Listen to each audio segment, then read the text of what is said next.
Jake was 48 when he got married for the first time. His bride, Amanda, had only just turned 30. Pretty much everyone he knew told him it was a bad idea, warning him about the 18-year age gap. They said she belonged to a different generation with different values. But Jake wouldn't hear it. He loved every moment with Amanda, and the very thought of coming home to a young, vibrant wife left him buzzing with excitement. They met at a cafe. Jake was having lunch with a business partner, and Amanda was there sipping coffee with some friends. He immediately noticed how bright and free-spirited she was and managed to strike up a conversation. One thing led to another, and they started dating. Sweet, tentative gestures, flowers, late-night walks around town. Jake felt young and alive again, fueled by Amanda's energy. He swore he could move mountains just to see her smile and hold his hand. At the time, Amanda worked in HR. No matter how often Jake hinted that she should quit, she refused. She had never wanted to be financially dependent on him. He would watch her get ready for work in the morning, admiring her sun-kissed skin, feeling lucky just to be around her. Yesterday, I interviewed a couple people for the team, she said one morning while fastening her jeans. One of them is supposed to start today.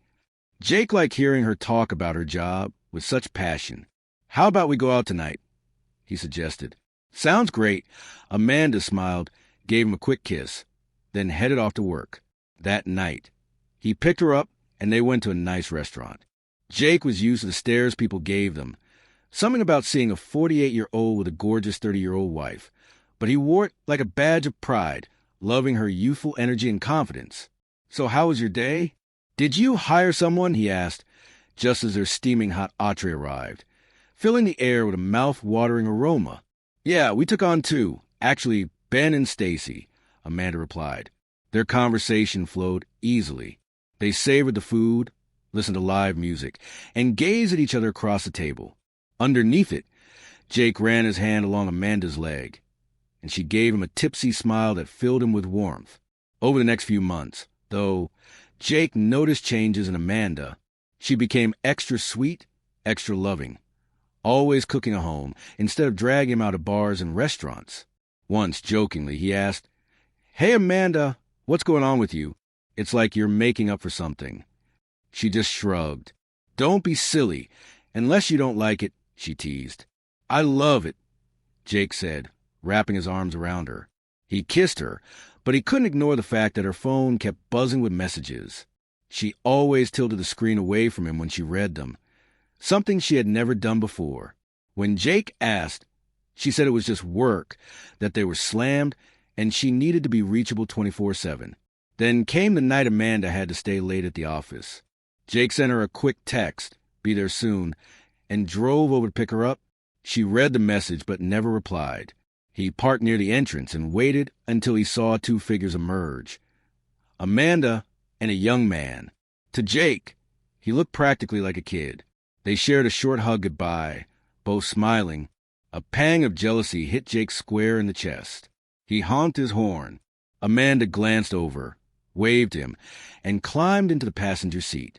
Who is that? He asked. Just a co-worker. Remember I told you about Ben and the other new intern? That's Ben, Amanda answered breezily. He's so shy. He's only 19. Can you believe it? She giggled. Jake felt a bit of tension melt away.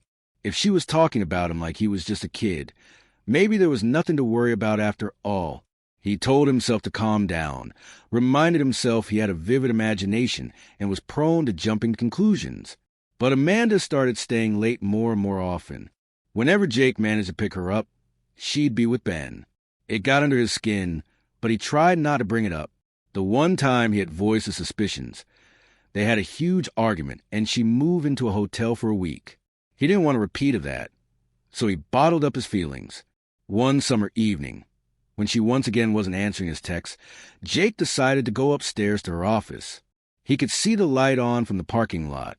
With every step up to the third floor, his heart pounded faster, as if warning him something was terribly wrong. He reached the hallway outside Amanda's office. The door was slightly ajar, and the place was quiet. That's when he heard the muffled sounds. Stifled moans, soft gasps. Without thinking, Jake swung the door open to find Amanda on her knees in front of that very same kid. His pants were around his ankles, her shirt tossed aside. Ben scrambled to yank his pants up, eyes wide with panic, while Amanda sat on the floor, not even daring to glance up at Jake, just trying to cover herself. Jake strode across the office in 3 angry steps and grabbed Ben by the collar. The poor guy whimpered as Jake raised his fist to punch him. Ben burst into tears. Something about that pathetic display made Jake let go, and Ben took off, bolting down the stairs. "What did I do wrong, Amanda?"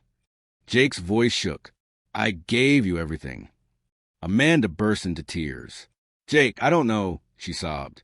"It was like I couldn't stop thinking about him, and now—" She trailed off, her body racked with sobs. She flung herself at Jake's neck and clung to him. They both cried, Amanda drowning in shame, Jake in heartache.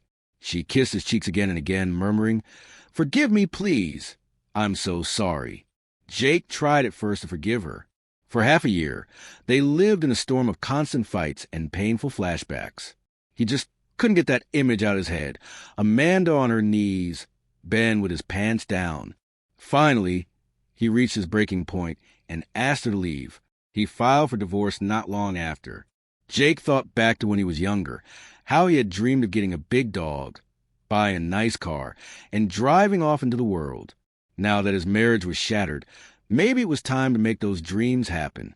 The wounds of betrayal were still fresh, and he wasn't sure if or when he'd be ready to trust someone again. After he and Amanda split for good, she kept working at the same company for a while, then moved to another city. She ended up marrying again, only for that marriage to fall apart too, even though she had a child in the process. Eventually, Ben himself followed her there, and they tried starting something together, but it fizzled out before it really began. As painful as it might be to admit, Amanda wound up alone. Maybe that was fate's way of saying she didn't deserve another shot at the love she had betrayed.